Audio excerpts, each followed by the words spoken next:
Welcome back to another video. Today we're going to take a look at the latest issue of Transformers, issue 16 that came out today.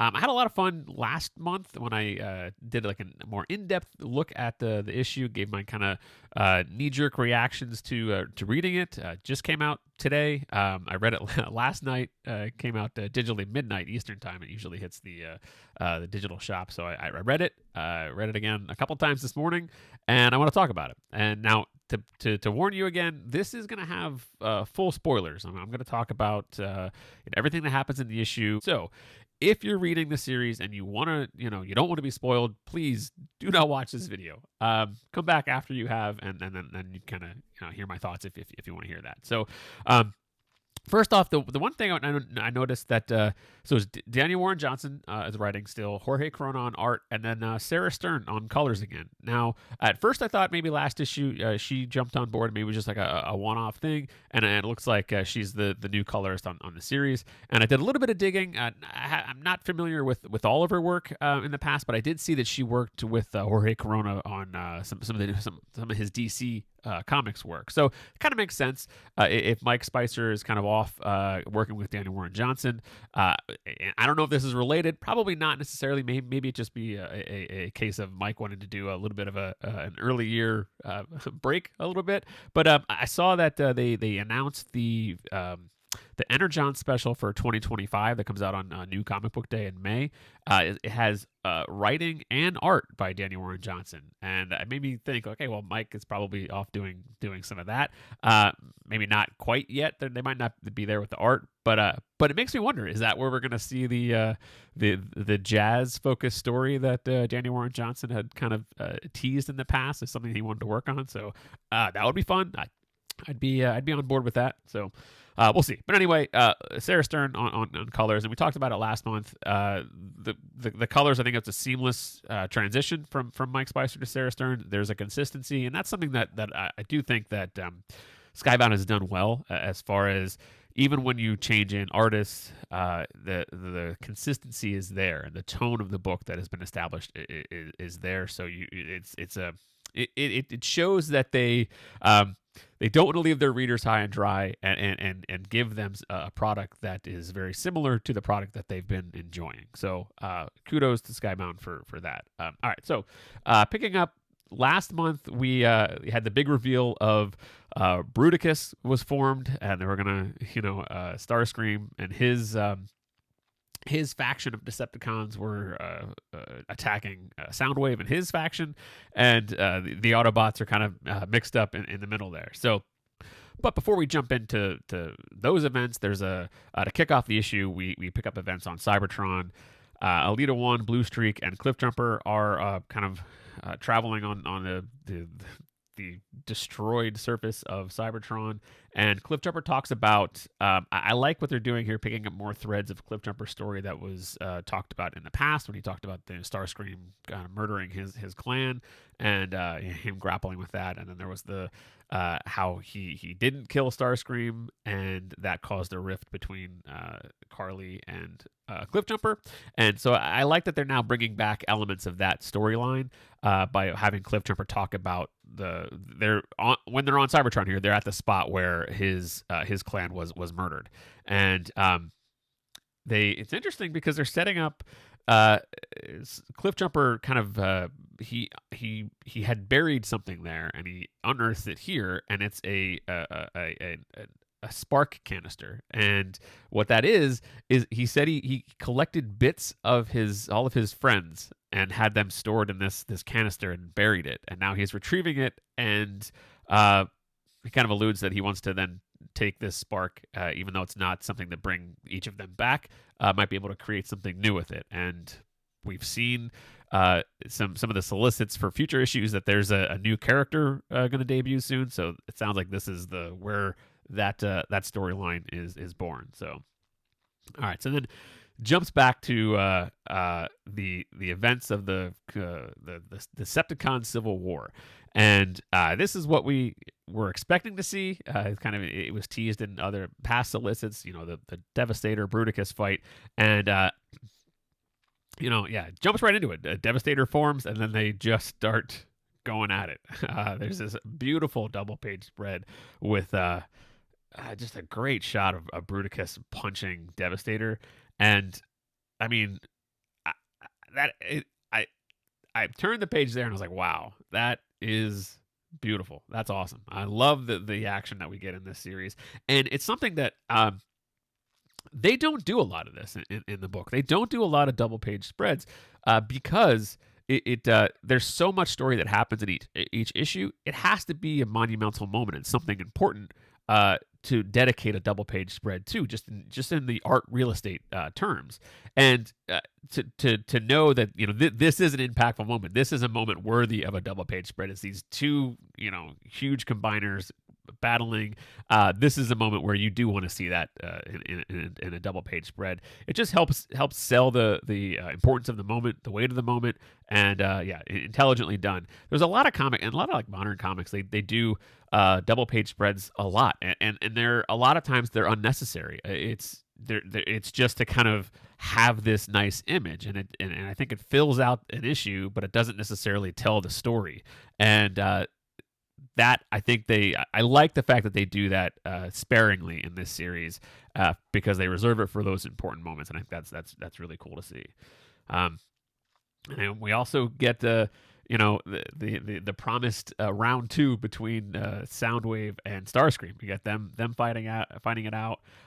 They introduce some human characters, some kids on bikes that are witnessing this big fight at the dam, and they come into play later on. But I like adding them into this because there's these serious events going on, and then there's like 2 kids on a bike. It just feels like I could see this working in other media, in a movie, to have like the kid characters, young characters. We got Spike and Carly. We've got these other kids involved. Who knows if they'll stick around?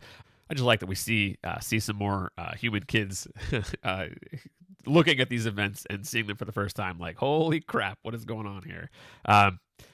So I like that we also see there's a bit of Starscream is still using his remote control, and that's fun to see. I didn't see the cat in here anywhere. I haven't seen the cat make an appearance since it was at issue 14 when the cat kind of jumps on Starscream's shoulder. The cat is here somewhere. We'll see where he resurfaces or she resurfaces, but I like that he continues to use the remote. That's fun. And then so in a book that I kind of had a feeling that certain events were going to happen. We knew we were going to see the fight. There's some other events that happened later in the issue that I kind of thought we would see. There's a moment here that I did not expect at all, and we see Astro Train in his train mode, and that's awesome. And I absolutely love this page. The train coming in there to blindside Soundwave, and the fact that there is the word lettering, the choo choo on the top of the page, just sells it beautifully. I love this page. This is fantastic. But it's just in a storytelling page. It's great. You've got so it's Soundwave and Starscream fighting, and then Astro Train comes in and kind of like takes out Soundwave, but then Thundercracker comes in to take on Starscream. So it's kind of like they're fighting, and then they kind of switch off opponents, and it just kind of continues that action, and just it flows nicely. I really like seeing that because there's a key moment that happens right now is that Thundercracker starts fighting Starscream, and he's questioning Starscream, like, what are you doing? Like, why are you doing this? why are you fighting us? We could all like rule this planet, and we don't need to be fighting. So he's basically saying, like, why are you doing this? And Starscream is like, look, you left me. Like, Soundwave beat the crap out of me, left me for dead, and you did nothing. So you just kind of went along with Soundwave's plan. So I have no sympathy for you. So they go at it, and this is the moment we've kind of also been waiting for. The question of what would Thundercracker do when he finds out that Soundwave and Starscream were responsible for tearing apart Skywarp and merging him with Teletran 1, and then what that means to Thundercracker's alliances. We've seen this thread kind of in a book where so many of the plot lines move quickly. This is a storyline that's kind of like been just kind of bubbling under the surface for a while, and it comes to a head here because Starscream tells Thundercracker that Soundwave and Starscream were responsible for tearing him apart, and Thundercracker has this moment of like questions like, wait, what? And this is he doesn't believe him at first, but Starscream's like, wake up, like realize that there's more at play, and you're following this guy, but he's just as bad as me. You think I'm ruthless, like he's just as bad, so wake up. And this moment is great. The next page is pretty awesome. To end the fight between Thundercracker and Starscream, Thundercracker gets a hold of Starscream's remote control and then just kind of uses it to like push him backwards, like get out of here. So he I love that bit of humor. The remote control is just I don't know, like it's silly, but it's like the perfect amount of silly in this serious heavy moment. And I love they dedicate time to the back and forth of like Thundercracker has the remote, Starscream's like, no, give that back. Thundercracker is like, no, and then flips the switch, and then off zooms Starscream, and I think that's fantastic. I love the fact that the merge between Starscream and the Hiss tank was so rudimentary that there's no way for Starscream to control himself to be able to drive the Hiss tank. He's just this torso stuck on the Hiss tank, and I think that's fantastic. Who knows how long that'll last? Probably after this, Starscream will be like, no, I'm not dealing with this anymore. I gotta come up with something. But I love that it happens here. And then we pick up the Soundwave and Astro Train fight, and they're kind of going at it like, hey, like Soundwave's like, why are you switching sides? Like, what's going on? And there's a moment they talk about that maybe some other Transformers fans might know if this alludes to something in the history of Transformers, but it's not something that I was aware of. So it talks about Astro Train has a hatred for Megatron. We've seen that he talked about in past issues, like when Astro Train debuted in the series. But he mentions here, he's like, I will go with who will let me kill the one who ended my love. So I don't know, like so Megatron killed someone that was close to Astro Train. I don't know if that is a storyline that that has been talked about in the past, but I mean in other Transformers media. But yeah, I don't know. So that it kind of at least gives you the understanding or the hints at the motivation as to why Astro Train is so willing to go against Megatron and go with Starscream. And then this the bottom half of this page, absolutely love it, because what it is, it's the moment where Soundwave kind of calls for help to Thundercracker, like, hey, help me out here, and you just see a Thundercracker standing there silently, no words, and he just takes off. He's like, look, Soundwave, he's not betraying Soundwave. He's just turning on him. He's like, look, I'm not going to help you. Like, if what Starscream is saying is true, then I'm done with you. So he flies off. Conceivably, he's heading to what we've seen teased on the cover of issue 17 in the solicits. And again, this is where like sometimes the cover solicitations, I feel like they have to have some that are on point, and they have to have some that are deliberate teasers that don't actually happen, or maybe don't happen yet, because of the timing of the story. So if they were always on point, then you would know that that's happening in that issue. But in this case, it does look like next issue we're going to have Thundercracker return and discover Skywarp and see him there, and what that means for Thundercracker in the future. But yeah, this has been a storyline that like I said, it's been understated, but I really think it's going to be very interesting, and it's going to be more important to the overall story as we move forward, because I mean, the Autobot numbers are depleted, so it'd be kind of cool to have a Thundercracker on Team Autobot. But in that sense, what this series has done so far is it's twisting what it means to be Autobot Decepticon. Like, it's not just Decepticons are bad, Autobots are good. There's nuances throughout, and I love that they're kind of playing with that. It's not just good versus bad. It's very subtle as to why why motivations may change, why alliances may change. I mean, we've already seen it where Starscream, who started as the series just ruthless villain, as a reader you're supposed to despise what he's doing. And then as the series goes on, and especially his origin in issues 13 and 14, you see where he started out and how he got to where he was.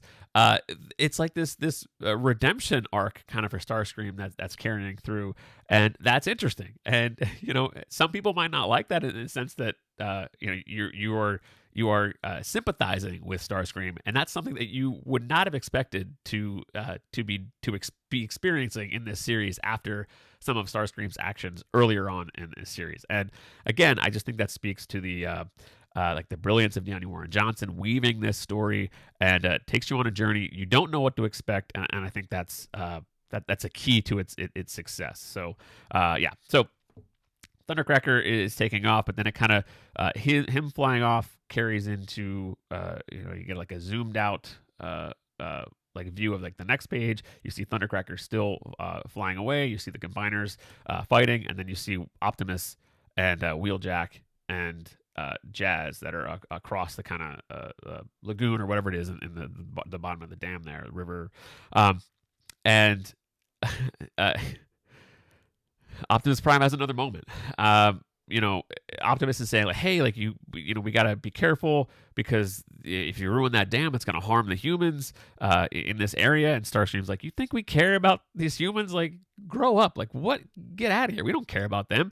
And Optimus is furious at him. He wants them to be careful, and then in that kind of it triggers one of his breaking moments. You see that kind of that image again of looks like a human kind of controlling. Like a human controlling Optimus, but then you see this elements of an evil claw coming in there. So it's like I still don't know exactly how this is playing out or what this is. It's something to do with Sparky, something to do with Megatron. I think it's both of those. I think it's Sparky influencing what's going on inside Optimus. That kind of fighting with maybe fighting off the urges of Megatron. Is he controlling through the arm? I don't know, but it's coming to a head because what happens here is Jazz is saying like, hey, like you can't fire. Like Optimus is aiming at the dam, and he's like, hey, you can't fire at them. Like you're gonna cause the dam to break, and that's gonna flood this whole area, and that will cause all kinds of damage. And Optimus has this moment where his eyes turn purple, and you see his hands there, and it's very, again, shout out to my friend Nathan. He mentioned this. He said the bottom part of the bottom panel, Optimus kind of like touching his eyes there, is very reminiscent of when Soundwave, or when Megatron was influencing Starscream in that flashback issue where Starscream was wielding Megatron, and he was trying to resist Megatron's urge to have him killed, and he has his hand to his head again. It's like it's him fighting. It's like that hand to the head is representing him trying to fight off the sway that maybe Megatron has over him. And is that happening here again with Optimus? I mean, I think so. We'll see what happens when it plays out, but I feel like that is what they're alluding to here. So, but yeah, Optimus can't fight the urge, and he just fires Megatron's the cannon and destroys the dam and floods the area. So up until this point, the breaks that Optimus has had have not really had any real consequences. He outside of murdering Shockwave, but no one really cared about that because I was like, good, Shockwave, he can go. There was an understanding that was an evil character. Maybe he needed to be eliminated. So there wasn't like this. It was out of character for Optimus, but it wasn't like it didn't necessarily. For me, it didn't make the reader think like, oh my gosh, like this is really dangerous. But now it is, like, it's very dangerous because Optimus has his actions now have put humans in danger and probably killed humans. Was it last issue? I think it was last issue where he had the the break and he destroyed the tank, like when they were like firing on him. He had his break and destroyed that tank. But it wasn't necessarily it wasn't obvious that he directly caused human death. You could argue that when he dropped the bus, maybe that people died because of the result of that, the people he was trying to rescue. But it may or may not. But here, this is going to have consequences because I think overall, I think it's important to the Energon universe as a whole, because we've seen that.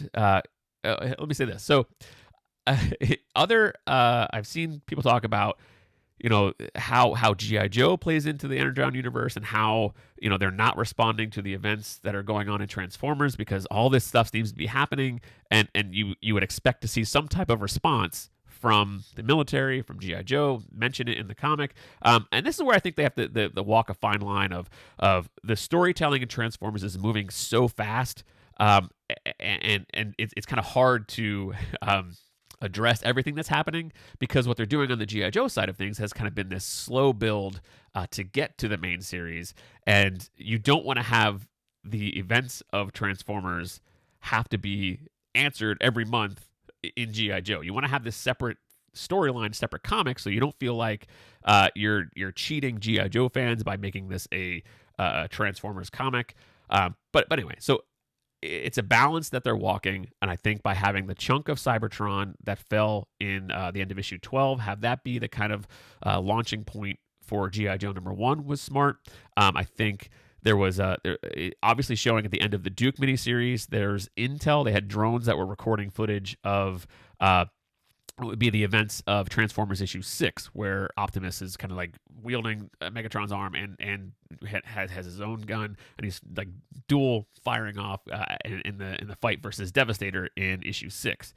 So that the military is kind of surveillancing their actions. I would imagine that's probably the case here too. Like, they're probably continuing to keep tabs on covertly, but they're keeping tabs on what's going on. So to have Optimus Prime, to have them be able to have now intel, probably, I mean, I would think if for the story points that are probably to come when it comes to G.I. Joe versus Transformers versus the Autobots, you got to think that's going to happen. Duke has already said he wants to go after Optimus Prime because he views him as an extension of Starscream, who killed his friend. So he views them all as the same.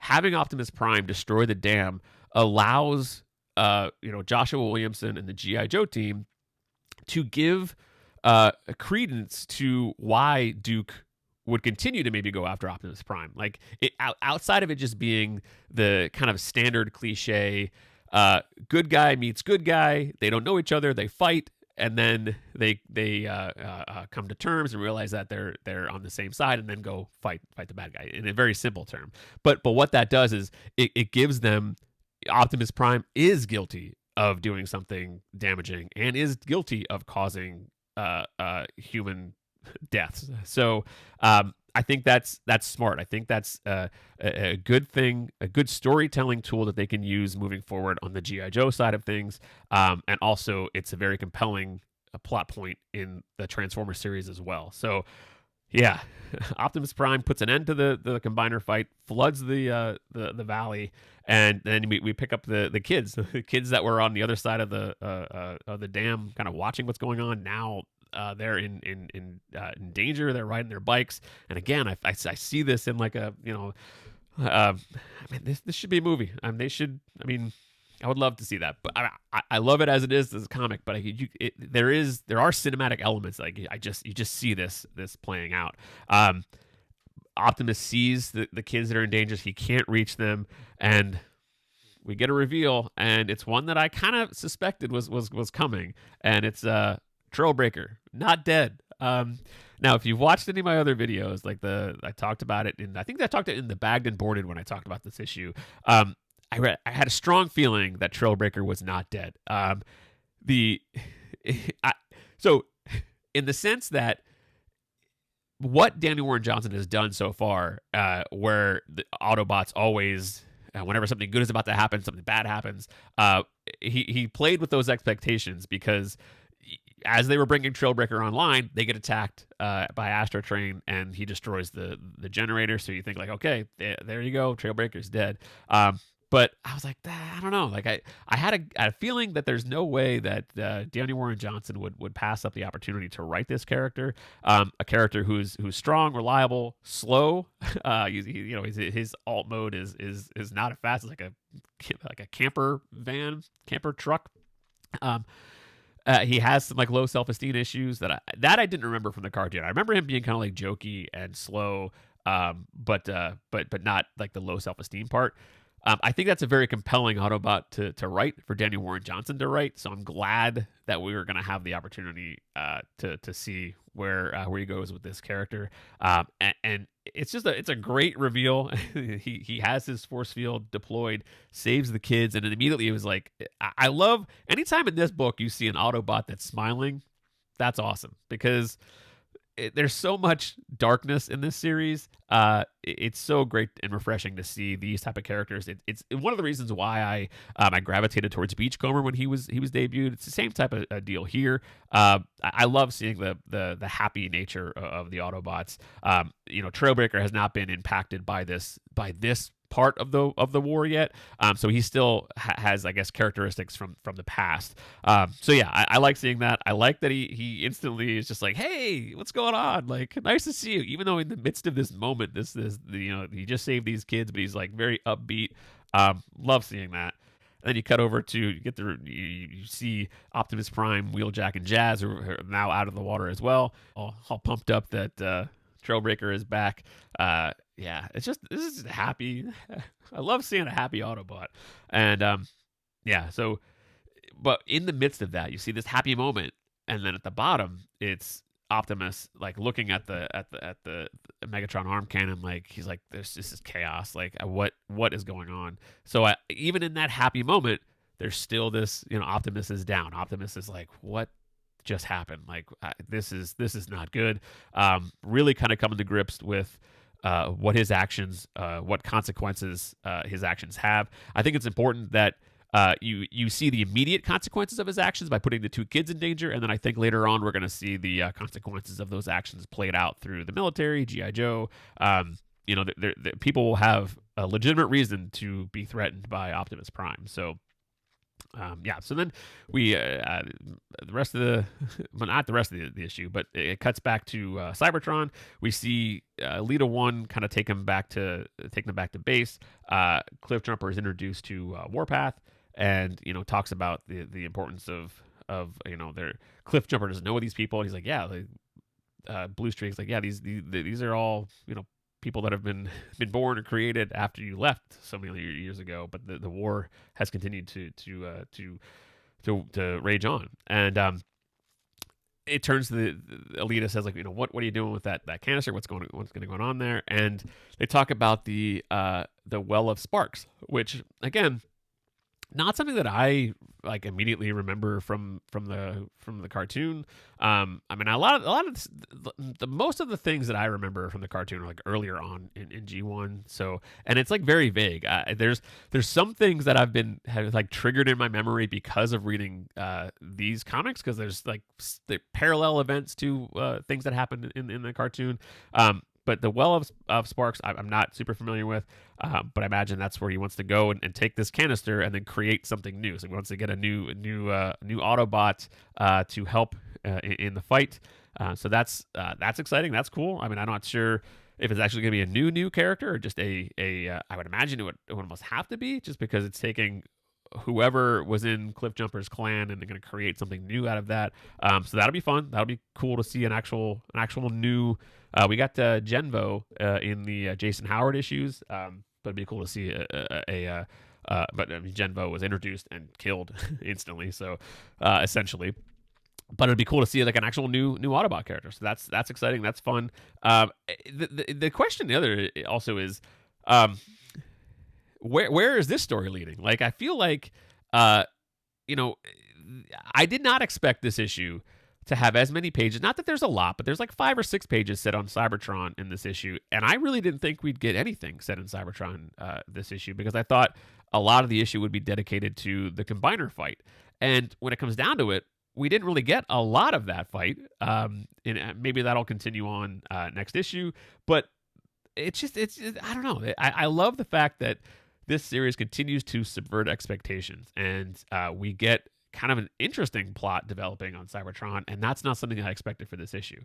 So yeah, that's cool. So things are moving, and they're moving on all fronts in the series as usual. So I don't know why. I probably should have assumed that would be the case, but it is. And so there's a new kind of story developing on Cybertron, and I'm here for it. That's very interesting. And also, what this page does, it ties into talks about Cliff Jumper's, a relationship and his friendship with Carly that hasn't been touched on in a couple issues. So it's good to kind of reintroduce that story thread, because Elite is saying like, well, what's the point? We're gonna help you revive something. We're gonna create an Autobot, and then you're gonna instantly run back to Earth to Carly. So and help Optimus Prime. So what's in it for us to like actually help you, because the fight is here. But yeah, so they're talking about Carly, and then you turn the page, and then you see Carly. You get this awesome, beautiful page of it's like the one page that features the as I'm saying, everything's moving forward. We get the plot of this moving forward, which is Carly, Spike, Beachcomber, and RC off to find Ultra Magnus. So we don't get a lot of that story thread, but you get one page of them. This is what they're doing. They're off still trying to find Ultra Magnus. So I like that things don't get left behind. The one thing that has not been talked about is Jetfire. And now this is like off on a tangent because what happened to Jetfire? I have my theories. We'll talk about that maybe another time. But most other threads in this story have been addressed, and I feel like that might be telling. The fact that Jetfire is not being addressed is probably very, very telling as to what role he will be, or what plans Danny Warren Johnson has for Jetfire, and that's probably not many plans at all. But the next couple pages are pages that we were anticipating, and it's picks up Laserbeak off on his mission. He's out it says location unknown, like out in the desert somewhere. And this is a great introduction to spoiler Megatron. You kind of assume that's what Laserbeak was up to. There was that spoiler cover that we've seen that had to this issue of Megatron with Laserbeak. So it's not surprising that it's here. But what is surprising is I really thought the Megatron reveal was going to be something that, and again, it's subverting expectations. I really thought that it would be the Combiners fighting, and then that would be predominantly what happens in this issue, and then more events happen next issue, and then we would probably pick up Laserbeak finding Megatron like next issue. It's kind of what I really thought, because it would give it time. It would give time for Laserbeak to kind of be searching off on his mission. But again, like, that's not what we get. We get this moment where Laserbeak flies in, Megatron instantly grabs him, and then kind of starts gutting him, takes his wires and like hooks it up to his eyes, and this like awesome like moment where there's Laserbeak's wires hanging from the sockets of Megatron's eyes, and he's like, "Yeah, you're gonna help me see, and I'm gonna go." It says, "I can see, I can now see. Now guide me to my warriors." And man, what a killer page! What a killer cliffhanger! That's a beautiful piece of art. I love. It reminds me a lot of like what's the like the Kill Bill, like the pan flute Zamfir. Like there's a song on this is like a random tangent, but it's like a peek inside my mind. Like the Blind Master. I don't know why I'm getting those vibes, but especially since it's like set in the West. It's just this kind of like Blind Master idea in my head, and I kind of hear that like like flute music, which is nuts. Probably no one, well, maybe a few might understand what I'm getting at or trying to get at, but that probably makes no sense to a lot of people. But that's like the vibe that I got out of seeing this page, and I freaking love it. Like that's fantastic. So yeah, Megatron is coming, and I think what's cool is that it's not instantly going to. I don't think this is going to instantly play out. We know he's coming. We've known he's coming for some time. It still gives time for next issue for some of the other plot threads to be addressed before Megatron gets introduced, because I don't think he can travel quickly, because Laserbeak can fly, Megatron cannot. But who knows? We'll see what there. It looks like there's the it kind of looks like the side of him has like the tank treads. So I don't know. We'll see. We'll see what alt mode. He turns into the tank gun in the Starscream flashback story. So does he turn into a tank as well as a gun here? I don't know. We'll see. So yeah, that's a great page. So great way to end the issue. And yeah, so another amazing issue of Transformers. Absolutely love what's going on in this series. I can't wait to see where this goes. I'm very interested to see where or how long Jorge Corona is going to be on the art duties, because I feel like the